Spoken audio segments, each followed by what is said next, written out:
All right, we are live. Let me get this live on Facebook. There we go.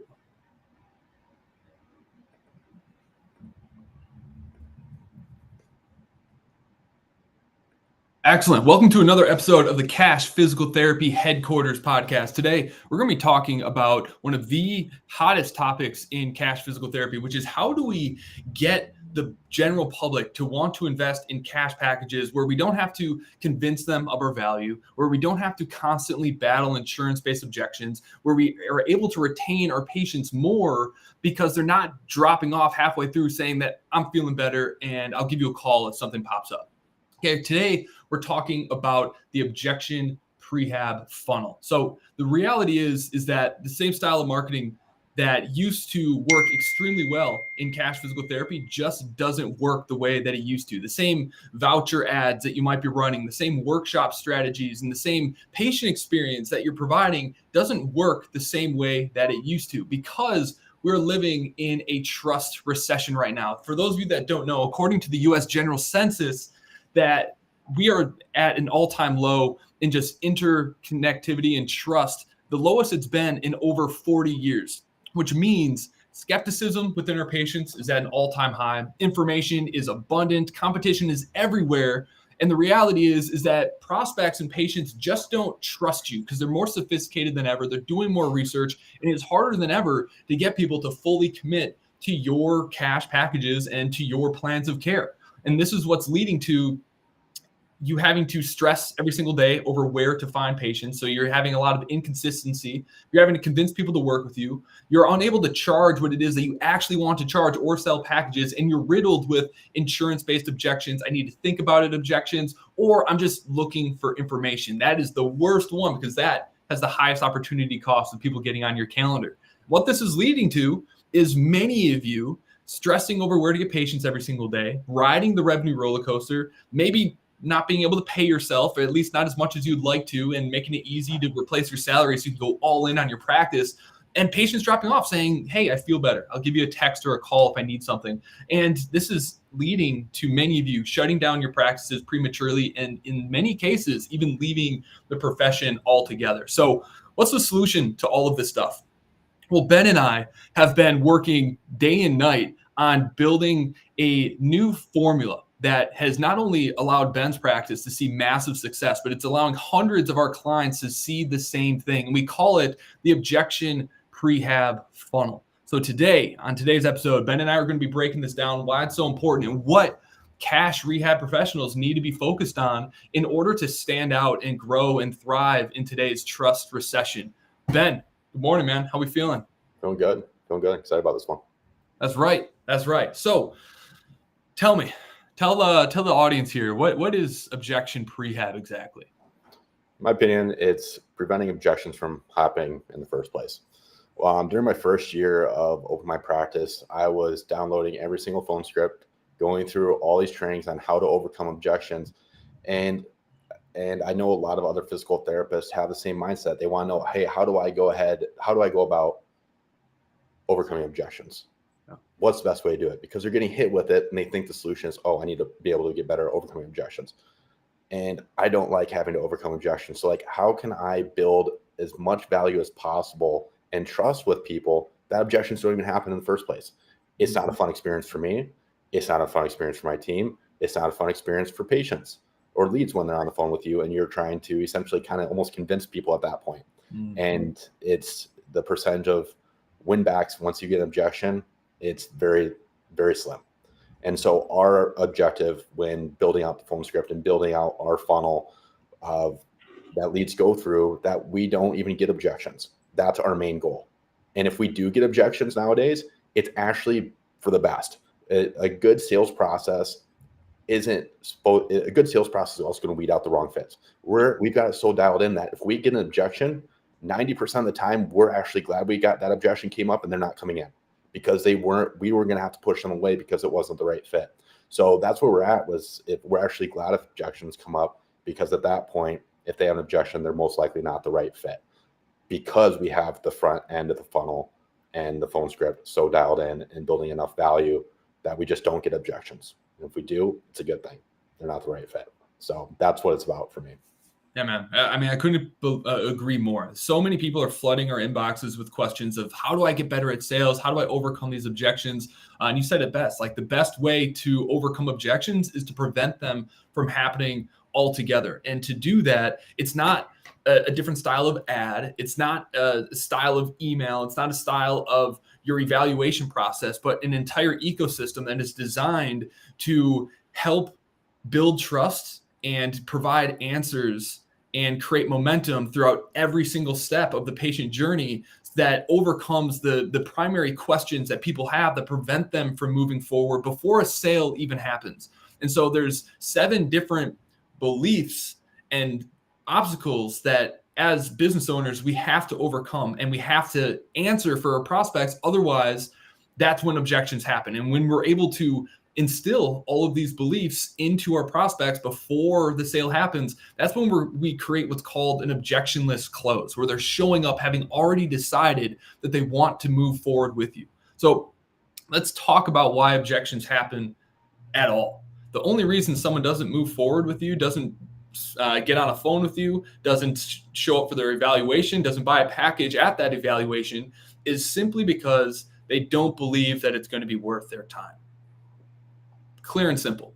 Okay. The problem that we're facing is that everyone seems the exact same. They're doing the same marketing. They're doing the same things. They're providing the same experience. And when all else is the same, prospects are left to believe that it's going to be the same as what they've tried in the past. They've tried chiro, they've tried massage therapy, they've tried traditional physical therapy, maybe they tried acupuncture, and none of those things worked. And so if the experience you're providing and the way you articulate your services feels the same as what they're trying, why would they pay a premium to get something that they feel like they may have already tried or that they could get elsewhere for cheap? And so that's really at the heart of what's happening.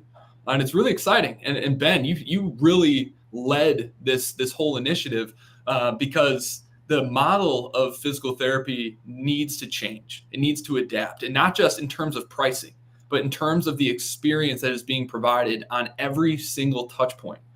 And so the way we start preventing objections is by making sure that we're prehabbing those objections from the very first interaction. It starts with the ad, it starts with the follow-up, it's on the first call, it's how we onboard, it's how we welcome and greet them.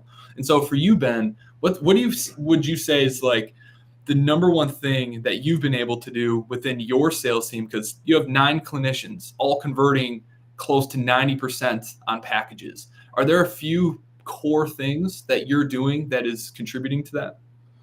Yeah, when it comes to hiring, you need to make sure that you're bringing people that are confident, exhibit confidence, carry themselves well, don't have money mindset issues. Yep. That if you do that, you're off to a really, really good start. So it really comes down to hiring if it's that, right?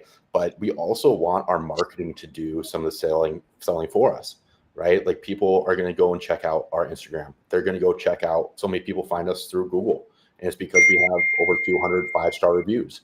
And so that is, we want by the time somebody hops on a phone call with us, that they're already pretty much sold because they've seen so much social proof that has come through. Like another thing too, on our website, after somebody submits their inquiry through our website, they get an email and a text follow-up to book a call, and then also some social proof, like a redirection to our review page. Like, hey, we can't wait for you to be our next success story. Check out our reviews and learn how other people just like you got back to X, Y, and Z. We also have that after they submit through the website on the thank you page. It states, we can't wait for you to be our next success story. And it hits them with over 500 5-star reviews across all of our locations. Yep. So it also comes from our marketing and our warm-up sequence before we even hop on the phone call with them, with just dialing in so much social proof before that phone call is a big key piece. 100%. And it's not enough to just be kind and to sound like you know what you're talking about. A lot of people just hope that being really friendly and compassionate and empathetic is enough to get people to trust them enough to hand over $1,500, $2,000 for a plan of care. But the reality is those things are now the bare minimum. That is to be expected. And so we have to be aware of buyer psychology and what people really want and what they really care about in order to tailor those scripts and those emails and those case studies around achieving very specific objectives within the mind of our prospects. And so I want to share with you the 7 beliefs that not just patients, but every single buyer has to have in order for them to make a purchase, unless they're just throwing around money and being stupid with it. Okay. Whenever we make intelligent buying decisions, all of these 7, all people have to have all 7 of these beliefs. Number 1, they have to have a belief that they actually have a pain point that needs to be solved. The prospect must believe that they have a problem that is preventing them from reaching their desired goal and that they need your help to fix it. The second belief is the doubt belief. Okay, the doubt belief is that the prospect must believe that they need help to achieve their goal, or that attempting to do so on their own or with another solution would waste valuable resources given your signature solution. Okay, belief number 3 is the cost belief. The prospect must believe that the cost of not working with you is far greater than the cost of the investment in time and money for treatment and working with you. Number 4 is the desire belief. The prospect has to believe that solving the problem gap would help them achieve their ultimate future goal. The support belief, the belief that people in their life will support them in solving their problems. Okay, and when we don't answer this one, this is where we get a lot of spouse objections. And so this is something that we have to handle early in the process. Then the 6th is the trust belief. This is the belief that your solution is unique, different, or superior compared to what they've tried or explored in the past. This is where most people go horribly wrong, because they think just getting someone in front of them, getting them on the phone is enough to get them to trust them, because they're friendly, compassionate people. They're good at making people like them, but that's not what gets people to actually buy and invest money. Otherwise, your practice would be full of your friends and family. Ben, how many friends and family are coming into your clinic on a consistent basis? Makes up less than 1%. Less than 1%. Right. I bet. Yeah, exactly. And that's true for everybody, except when they first launch their practice, maybe when they have the word of mouth, they have the referrals, they have the friends who support them. But then 6 months after that, they realize that, okay, that initial success was kind of a fluke. It's based off my relationships. It's not what grows a healthy business. And so we really have to focus around building this belief that we are truly different. That means not just increasing our prices, but increasing the quality of the experience we're providing. The last and final belief, this is where we get a lot of insurance-based objections, is the belief that the prospect has the resources and willingness to solve their problem. We always want to solve this belief last. And this is where we really blow them away through a unique and tailored evaluation experience that's designed to not only give them an emotion-based win where they finally feel like someone listened to them, where they finally feel like they've been heard, and that they found something that's going to be unique and tailored to their unique situation, as well as an action-based win, something during that initial evaluation where they actually create momentum. They actually got something done, something that makes them feel like I got more out of this 60-minute session than 2 years of going to my chiro. Then lastly, the outcome-based win, where they actually feel like they accomplished something that they haven't been able to do in the past. When we can hit on all 3 of those things, that's when the trust belief and the money belief really, really sink in. But when we understand these 7 beliefs, when we understand how people make buying decisions, we can start to curate our ads, our emails, our texts, our calls, our onboarding, our evaluation, and the continued patient experience post purchase of a plan of care. We can tailor that to create something that's truly world-class. That's something that has people feeling like where's this been my entire life? And so that's what the objection prehab system is all about. Starting to prehab those objections by understanding these 7 beliefs from the very first interaction and impression they have with your brand. Yeah. So you do all that, you're gonna have no problem getting people to trust you. But it's people don't understand what it takes. Right. And there's nothing that feels better than having had to convince people and fight people tooth and nail over why working with you is better than just going and using their insurance somewhere, and having people just pull out their credit card right then and there, and they pay in full for a plan of care. It's one of the greatest feelings ever, because you feel as a clinician like validated, like I am as good as I've always believed that I can, and I can really make a massive impact and change in their practice. So people who learn this and implement the objection prehab system, Like their lives are changing so fast because suddenly they go from barely being able to get people to buy follow-up visits and having to do free discovery visits to selling 3 to 5 cash packages each and every week without feeling like they're actually selling anything. Yeah, and that's what it takes too. Like for your staff, like if you want to bring on staff, you have to make it where it's not like something that's super stressful, something that's not organic to them, feels icky. Like they're not going to stick around if that's how they actually feel about the sales process. So that's why I love the prehab process, because it doesn't. It's just natural, and it's sustainable is what it comes down to. Like overcoming objections every single day, every single week, it just got exhausting. I can only do that for so long. Like I'm not going to sit here and convince people like why they need me, so I got to figure out how to communicate better too on the front end. And the best part about this is like you don't need to be good at sales in order to do this. Like Ben, you have new grads who are coming in who, once they learn and understand this and using our system to kind of automatically do this by the time they show up to that evaluation, who are converting packages with no prior sales experience, who wouldn't even consider themselves salespeople, even introverts. Like, what has been? Have you gotten any feedback from any of your PTs on like the sales training and any pushback on like getting people to invest in packages from your team? No, that's the thing too. Is I know there's other clinics that do. They get pushback from their team. I really do not get pushback from the team because they have such a great money mindset. Like we have such a great team they understand their value. Like we actually just raised our rates starting July 1st last month. And we sat down with each clinician one-on-one. Hey, this is what we're thinking. What are your guys' thoughts? Like, yeah, let's do it. I've been getting like no objections from a cost perspective. Let's be able to do this because they understood their value. They understand it's also a way for us to be able to purchase better equipment, provide a better experience, all that. So they were on board. So I think it really comes down to the hiring, making sure you bring on the right individuals, but they also it's not exhausting for them to go through the sales process, right? So they love it. Right, because people are showing up to those evaluations already decided that they want to move forward. And so you bring up a good point. This system makes it very, very easy for people, no matter what walk of life you're in, whether you're introverted or extroverted or love sales or hate sales, to be able to confidently and scalably convert evaluations into cash packages. But there are some prerequisites to being able to do all of this stuff. Because if you have excellent systems, but then people show up and you're not confident and you're a little timid and you're a little shy, then the whole system becomes like a ruse. It's like there's a misalignment between the confidence as was conveyed before they showed up and the experience they received when they actually got there.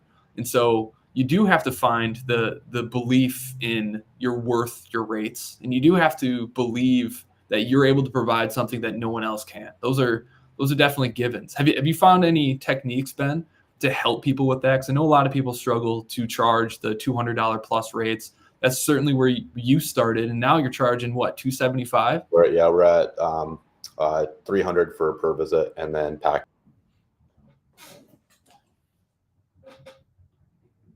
I think he cut out. So Ben right now he's charging over $300 a visit. I think he's around $275, $280 for follow-up visits.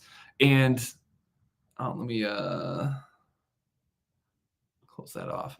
And this is allowing him to be able to ethically and continuously increase his rates based around how many people are actually converting on his packages and buying in full. And so the better you are at this, the more you're able to charge, because the experience you're providing is so much better than anything else that anyone else may have tried. Okay. So the Objection Prehab Funnel absolutely is a game changer for any practices who feel like selling just isn't something that they're good at. Now we got Ben back. We're just I went over your current rates, but and explained that when you have this dialed in and you're able to teach this to your staff, like you're able to increase your rates more often because the market is voting with their wallets that this is absolutely worth the price. And the more packages you're able to convert, the higher the percentages. That's your indication that you're ready for another pay increase or increase. Yeah, I want to touch on too something that you brought on, the confidence piece, and also like extroverted, introverted, new grads. We actually just had a performance review with a new grad that we hired on. It's his first year. He just completed his first year 2 weeks ago, and we had his performance review, and we were analyzing the data. And he has sold more. We've also done a personality test. Every person that we hire and everybody on team has done a personality test. He's the most introverted, and he's a new grad. Guess what? He's the most confident. He sold the most paid in fulls over the last 12 months than anybody else. We have clinicians with 5+ years experiences, OCS, SCS, they're extroverted. What trumps all is he's the most confident and exhibits confidence. And that was able to trump his introvertedness and also his clinical experience as well. So that's how important the confidence piece is over the last 12 months in a $2 million practice, a new grad that's most introverted sold the most packages within the practice. That is how important the confidence piece is when you're hiring. Right. It's not enough to have a great system. You have to be a person who's like capable of wielding that system. I think a lot of people, they opt in, they get our script, maybe they're running some ads, and they do a really, really good job of following up with their leads, doing a great job on that discovery call, getting them scheduled. But then when that person actually shows up, they aren't confident. And the hype and excitement and enthusiasm that we spent getting that prospect excited for that appointment falls completely flat because you're no longer what it is that they expected. And that there's nothing that kills their trust in what it is you're going to present as a solution more than feeling like they got sold a bag of goods that didn't turn out to be what it is that you said it was going to be. And so having that right money mindset, having that conviction is absolutely a prerequisite to being able to use this strategy most effectively. There's so many people who just really focus on that first call script and get really, really good at it, but then never do anything to actually improve the overall experience that people have when they walk through the door. Then what are some of the things that you have your team do, that you ensure that your prospects feel when they first show up for one of their evaluations, to make sure that everything we did to prehab objections before they showed up continues to be validated and felt once they actually show up for their visit? Yeah, so it's twofold. Do the simple things really well. It sounds silly, but being at the front desk to greet them when they walk in. We have a whiteboard that has, hey, welcome so-and-so, can't wait for you, or welcome to ProKinetics. We're so excited to have you here. We can't wait to help you get back to X, Y, and Z, right? Friendly face, greeting them, starting the session on time, doing those things really well. And then also when you get into the session, and this goes back to also the phone script, you don't want to just go through it like a checklist, like, oh, I asked them about this. I asked them about this. No, you need to be able to provide a great experience and dive deeper into those questions, right? Like if a patient tells you like, hey, hey, Ms. Smith, what do you want to get back to? Oh, well, I'd love to be able to run again. Okay. Most people that just download the phone script are like, okay, got that. Moving on to the next question. No, you need to dive deeper. Like, why is running important to you? What is that? How's that impacting your life not being able to do that? Tell me more about that, right? Not just sticking with surface level, but getting into the emotional component and actually diving deeper. And that's what I think a lot of people miss the mark with, just downloading phone script or script on how to go about the evaluation and not diving deeper into the emotional components of it.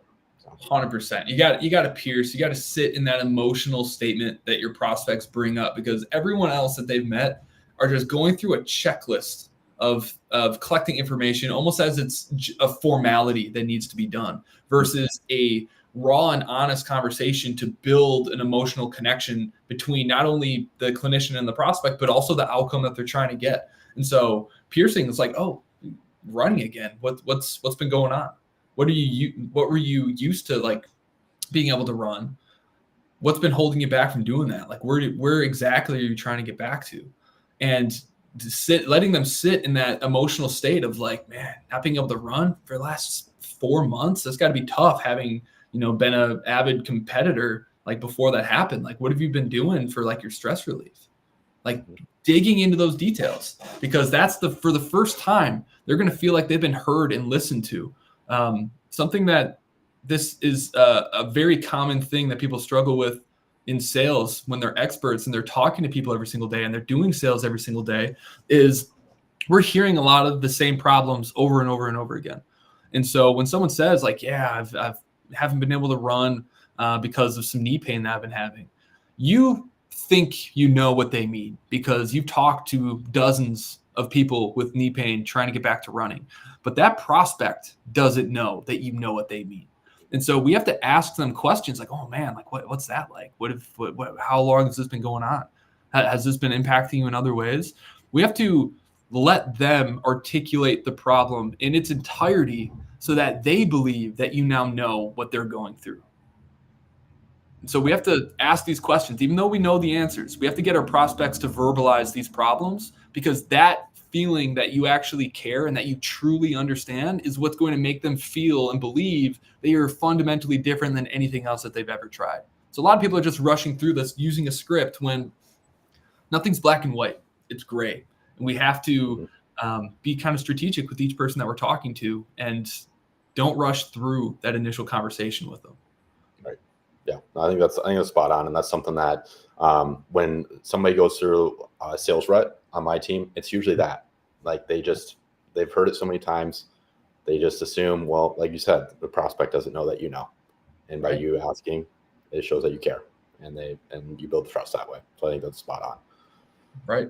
And honestly, we don't know what's going on in their life. They could be a completely different situation than what you're assuming that it is, and you're putting people in a box, and that's just always going to hurt conversions. Yeah, 100%. Yeah. So let's talk in greater detail about what the objection prehab system is, because it's not a script. It's not an evaluation process. It's an entire ecosystem, as I said previously, that is designed to instill these 7 beliefs I mentioned at the beginning. If you want to watch the full YouTube training of me breaking down all the 7 beliefs, what objections arise when you haven't successfully overcome any false beliefs they have with a specific one, and learn how to not only identify what objections are happening and why, but what to say to overcome those if you didn't properly prehab them. You can click the link in this video that I'll put in the description, so you can go get a full breakdown of the 7 beliefs funnel. That is an entire training in and of itself. We don't have time to cover it on this podcast, but definitely something that you and your team must understand if you're going to survive in the trust recession and create a system and a practice that is truly head and shoulders above anything else your prospects may have tried in the past. So the objection prehab funnel, it again starts with the very first impression. So what we do that is fundamentally different than what other people do is, on the marketing side, we start by creating short form value-based content. We put ad spend behind that to nurture our entire community, allow them to see our faces, allow them to learn from us, to start to build that trust and to see us as an authority figure. We then use paid ads again to remarket to these individuals who have watched our content, who have been nurtured by our system with a unique and tailored offer around the content that they've been consuming, so that by the time they see your offer, they've already decided that they know, like, and trust you because they've seen your face. And it starts off the relationship at a much, much higher frequency, where it's a different conversation where they're not wondering, does this person actually understand my problem? And do they actually know what they're talking about? They already know that. And then from there, once they opt in, not just, calling them right away and expecting to have them want to book a call immediately. We have an entire system that nurtures them, that helps them shift their beliefs around these 7 stages to build the gap between where they are and where they want to be, and help show them that we have a unique solution that they've never tried before, that's worked for dozens and hundreds of other people, and allow them to get to know us on a deeper level, show them case studies, show them why we're the go-to expert for this specific thing. And then the phone call happens. And on that triage and on that discovery call, we're asking fundamentally different questions and approaching it from a very different lens, as Ben said, where we're not just checking boxes. We're truly getting to know this individual and using that discovery call as another objection prehab stage, where we are not only getting to know them more than anyone else does, but we're asking hard questions that would determine if they're a bad fit or not. We're talking about our rates. We're talking about what the true investment is going to take to get them where they're going to be in terms of time and resources, so that if they're a bad fit, we can refer them elsewhere. But if they're a good fit, they know what it's truly going to take to get the result. They know that it's going to take more than one session, and we're able to help overcome any fears that they might have and instill new beliefs in them prior to them actually showing up for that evaluation. And so that first call is so important. And this doesn't have to isn't going to be a 30-minute call. You can follow this and make people feel heard, listened, and understood in just 10 to 15 minutes. How long would you say are like your average discovery call sessions spent? Yeah, right at 15-minute mark is what we try and do. I'd rather go 15 to 20 if possible, but usually we find it like right at the 15-minute mark is the sweet spot. Any shorter, anything longer, you just start losing. The conversion rate goes down. Like whenever we hit like a call that's like over 30 minutes, the conversion rate is actually lower. So there's a sweet spot there, usually around that 15-minute mark. And that's the thing. Like a lot of folks, they are so focused on trying to get more patients that it's felt and that energy is sensed over the phone that they're just trying to smash people into their schedule. Whereas the objection prehab discovery call process is really more about filtering out people. Like if they're not a good fit, referring them elsewhere. Because when you're confident enough in what you're doing and you're open and honest and truly being consultative, that is felt over the phone.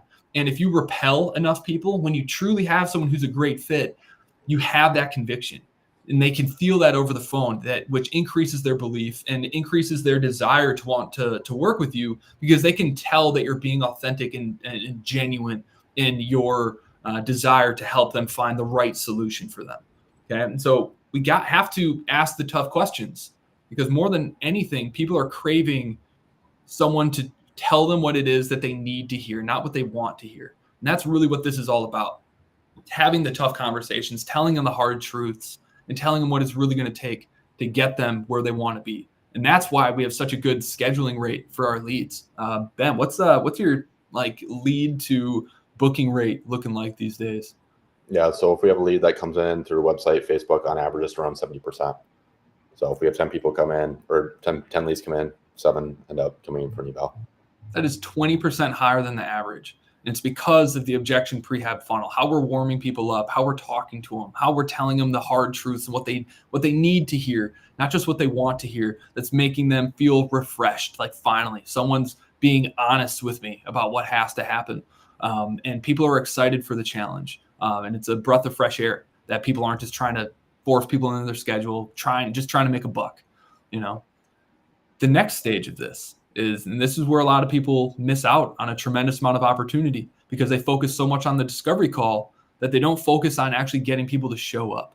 And so we have, the objection prehab funnel has an entire show up secrets process that gets people excited about showing up after they get scheduled. Because what happens once people get scheduled, Ben, if you just leave it to appointment reminders?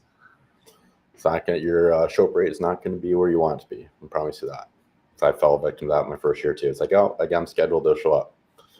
And not always the case. And even if they do, your conversion rate is going to be lower too, because less trust has been built. Right. And we call that phenomenon scheduler's remorse. It's really, really common in cash rehab, where you do an excellent job on the phone. You get them excited for their visit. You're really friendly. You ask the right questions. You get them scheduled. But then they have nothing between the time they got scheduled and showing up to continue to validate that they made the right decision. And so there's a disconnect between the experience that got them to schedule and what they received between the time they scheduled and the time they actually show up. And so they're left to just think, did I just get tricked by some sales wizardry to pay a premium cash rate for something that I could get almost for free using my insurance or for a much lower deductible?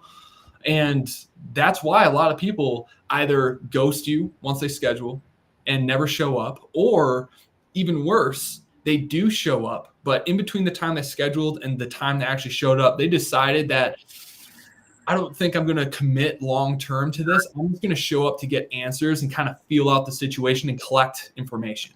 This is what leads to, I need to think about it. I need to talk to my spouse, those sorts of objections, because you didn't validate them for making the right decision. The experience you provided fell off after you got the thing that you wanted. And so we have to have a strategic onboarding sequence that's designed to overcome the scheduler's remorse, continue to shift the beliefs and what they've tried versus what they're about to go through, and create clarity and visibility into what they can expect while they work with you. This is how you get people to show up excited for that evaluation, where they have already determined it's like, this has been the best experience I've ever had. There's no way I'm not going to work with these people long term. And that's why people who have never sold before, who are introverted, who are confident in their skills, but not by any means salespeople, are able to convert $2,000 plus packages on 90% of the evals that they're seeing. And so it's not just ads, it's not just scripts, it's an entire continuum that causes objectionless closes. And that's what the objection prehab funnel is all about. Yeah, this is getting people to like you, and then being human. That's the big piece of it too. Is during that nurture sequence, it's we're human, and we're here to take care of you as a big key piece, and it's not transactional. Right. It's strategic, systematic authenticity. That's really what it is. It is intelligently designed thoughtfulness. That's really what it's all about. Not good salesmanship, not being pushy, just being authentically consultative with folks and understanding where they're at, where they're coming from, what they've tried. That's what people really need today. And that's why most cash practices are struggling to maintain a full schedule or maintain a level of profitability that allows them to not only pay themselves, but to build teams and to scale their practices beyond themselves. So, folks, if you want to learn more about the objection prehab funnel, you can learn more about it in the link beneath this video if you're watching this on YouTube or on Spotify. It will be up and live here in just a few minutes. But if you're watching this live, whether it's on Facebook or on YouTube, and you would like the entire breakdown of the objection prehab funnel, put down objection prehab in the comments, and our team will follow up with you to make sure you get that in your hands so that you can start to create a wow experience for every single one of your prospects to get them to want to invest in your packages long before you ever even offer one, and really start to stand out from your competition. Love it. See you guys.